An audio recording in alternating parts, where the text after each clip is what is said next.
Welcome to r/Reddit Revenge. This is a story of someone getting back at someone with revenge after being wronged. Thank you, friends, for subscribing to the channel and for so many likes. The first story. I informed fellow coworkers and her boyfriend about my friend's infidelity with a colleague from our workplace after she cheated on him. The second story. The security office grew weary of individuals trespassing into a restricted and hazardous parking zone. They imposed fines. The third story. My dad disapproved of my career choice, so I got promoted, negotiated a raise, and took his money to prove my success. The first story is, cheat on your boyfriend? I'll make you feel bad for it. Friend, Annie. Her ex-boyfriend, Jacob. Our mutual friend and coworker, Aaron. My boyfriend, Carlos. Context. There's a lot. 1. My 19 female best friend at the time, 19 female, Annie, had been with her boyfriend, Jacob, for about 3.5 years. 2. Jacob and my boyfriend, Carlos, had been friends for even longer. 3. Annie had to leave her parents' house, so she moved in with Jacob and his parents. 4. We both had a mutual friend, 25 male, Aaron, that we worked with and both hung out with a lot because he enjoyed going out to do things, and Annie and I both had pretty boring lives. 5. For a while, Jacob worked with us, but he found a different job that paid more, so he'd been gone for a couple months when this situation started. 6.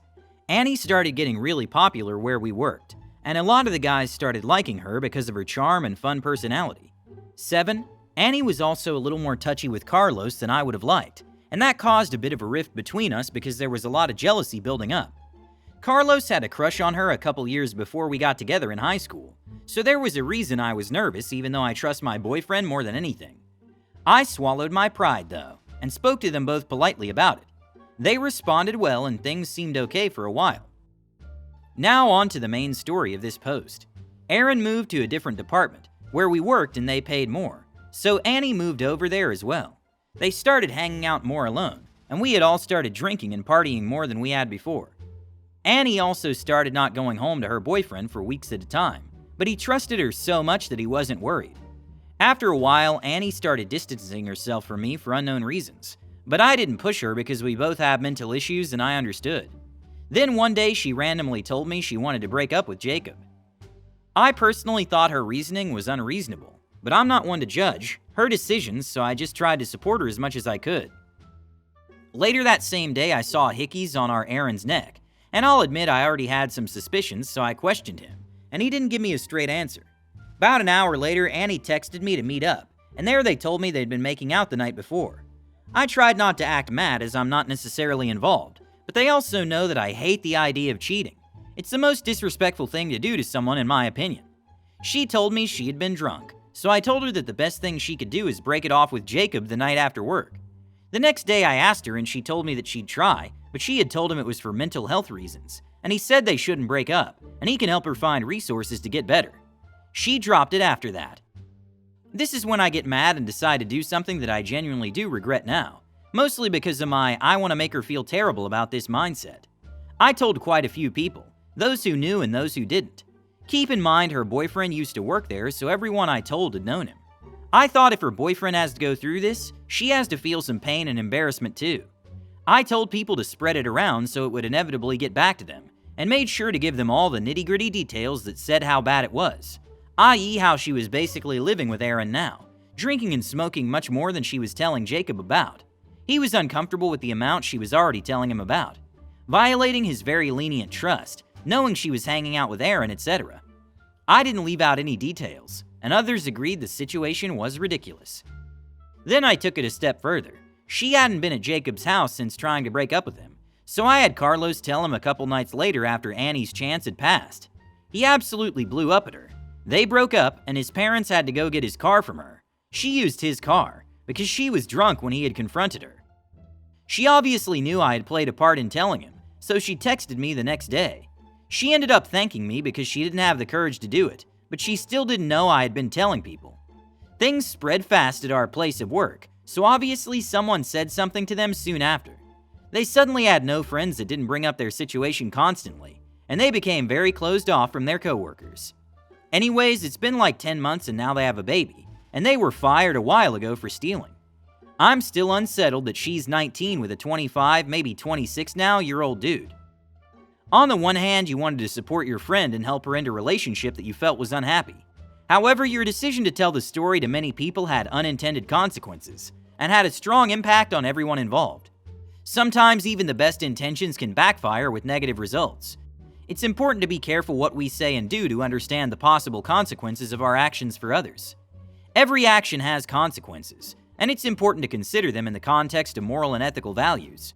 Reliability and openness in relationships are key to maintaining trust and harmony.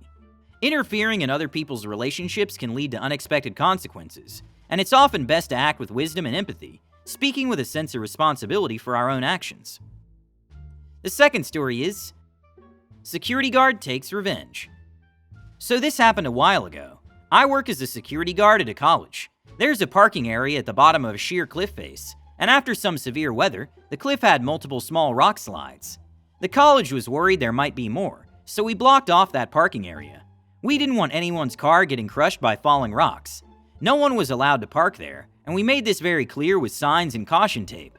Also, I want to be very clear about the fact that there was no shortage of parking. We only blocked off a small part of the parking lot, and even afterward, the rest of the parking lot was never more than half full. The college has had low attendance since COVID happened. So before anyone has any sympathy for the students, just remember everything they're doing is purely because they want to park 10 feet closer to their dorms. Cue a months-long rebellion from the students. They were constantly moving the plastic poles we used to hold up the caution tape. They're called delineations. There seemed to be this myth going around the campus that we didn't know exactly where the delineators were supposed to begin and end. Dozens of students certainly seemed to convince themselves of this, and acted as if they had no idea why the delineators were several parking spaces off from where they should be. My boss started issuing parking fines. $40 is the standard rate here. I tend to avoid issuing fines as much as possible myself, so I wasn't there yet. I just kept my head down. I still had to constantly move the delineators back into place though. When the $40 fines didn't work, she upgraded it to a double fine zone, $80. This worked a little bit, but not much. Too many students have realized that if they just don't register for parking passes, we actually have no way to know who the car belongs to, so parking fines are very likely to connect to the person. It finally came to a head for me personally, when two students didn't just move the delineators, but literally cut through the caution tape in order to park. It was such a blatant middle finger, and destruction of property. Also, my boss is legitimately one of the rare good bosses in existence who fought really hard for her employees against the security company trying to steal our wages, and is very chill about everything as long as you don't F up in a major way. She was very frustrated, so I was mad on her behalf out of a sense of loyalty as well. So she tells me about it and I get to work. There's only one person on shift at a time, so when she left I was the only person there. She told me to go nuts and use my imagination on how to deal with it. I took it upon myself to fill every single parking space in the blocked area with a double fine zone signboard. Heavy ones too, with metal feet. Probably 30 to 40 pounds minimum. The idea being to make it as inconvenient as possible. I also put them directly next to the driver's side doors of both cars, so that they would have to move the signs to get in. Just as an extra middle finger, I set up the delineators and caution tape to further block in the cars. Once that was done, I gave both of the misparked cars a second fine. My boss had already fined both of them, but they were still parked there 6 hours later. I strongly encouraged my coworker to issue a third fine when he came on, but I felt like issuing two of them to the same car in the same shift myself was overboard. Just to be clear, I have discretion to do whatever I want, but I basically never issue fines unless you're doing something really crazy like parking in a red zone. The next day, my boss told me about the fallout. One of the individuals had come in to complain about getting $160 in fines, with the argument that there's no way we could know where the space begins and ends if the delineators aren't there. Her argument fell apart when we pointed out that we actually know exactly which parking space it starts at, and we even have a landmark we use to identify it. She gave up and appealed to the financial department instead. I have no idea where it went from there. The other person screwed themselves over infinitely more. You see, they had never obtained a student parking permit, and my boss had been issuing them tickets for years for parking in student parking without one. With her frustration boiled over, she essentially called up all the deans and issued a campus-wide manhunt to find out who this car belonged to. After about a week, they connected the person to the car, and that person is now on the hook for all the thousands of dollars of accrued fines they had collected. All because they wanted to save themselves a few seconds of walking. Haha, well done, OP. We can see how college students have been trying to evade parking regulations and how our OP decided to respond to this in a thoughtful and funny way. The OP enriched the way of control through double pay and lot signs, and his ingenuity was impressive. He did his best to make parking in the blocked area as inconvenient as possible for rule breakers. Considering that this was due to a landslide, I would also carelessly place rocks from the foot of the cliff around and under the cars. The intention was to make it look like these cars could be damaged through negligence, as the area was fenced off. Those students who tried to circumvent the rules, instead of saving a few seconds, began to face serious financial problems. They were fined heavily, and this story reminds us of the importance of taking responsibility for our actions and being determined to follow the rules no matter what the situation. The third story is, Dad didn't approve of my career choice, so I got promoted and took his money. I've worked for the same restaurant chain since I was legally allowed to work at 16. At first, it was just a part-time job to make money while in high school. At 18, I ended up transferring to a location a few hours away, where I was going to college and got promoted to supervisor. After a semester, I ended up dropping out of school due to the effects it was having on my mental health. I've never been very motivated by money, just want to pay my bills and have a simple life with good friends and family nearby. So I decided to stick with this company and continue to work my way up until I could manage my own location. Ever since I dropped out of college, though, my dad took every opportunity to try and persuade me to do something more serious with my life. He's always been very motivated by money, so it's hard for him to understand why I don't feel the same way, which I could understand to some extent. But after 2 years of every single conversation with my dad ending in an argument over my career choice, it had heavily impacted our relationship. It's very demeaning being constantly reminded that you're wasting your life or not being responsible, even though I was in my own apartment with my own car at just 18 years old. We didn't have a healthy relationship to begin with, so this added disagreement just made me even more resentful. So one day I finally had the opportunity to move out of state, where a lot of my extended family lived, along with being promoted to assistant manager at this new location. When I told my dad this, he begged me to look for another job. He said he was embarrassed by my profession and wished he could post about my accomplishments like my siblings. He ended up offering me $2,000 if I found a job that would pay me $14 an hour or more. Generous, yes, but I'd rather have a dad who supported me, or at least doesn't belittle me, you know? Anyway, I texted the manager I'd been in contact with about my transfer to ask if we could discuss my pay. I convinced her to increase the offer from $13.75 to $14.25. I told my dad I had gotten an offer for more than $14 and asked for the $2,000 as it was time for me to put down my deposit, first rent for my new apartment. He said he would eventually, but that technically he never clarified when he had to pay me. He had plenty of money but was always stingy with it. I told him I'd just ask my grandma for a loan since he wasn't following through, and I'd use his money to pay her back eventually.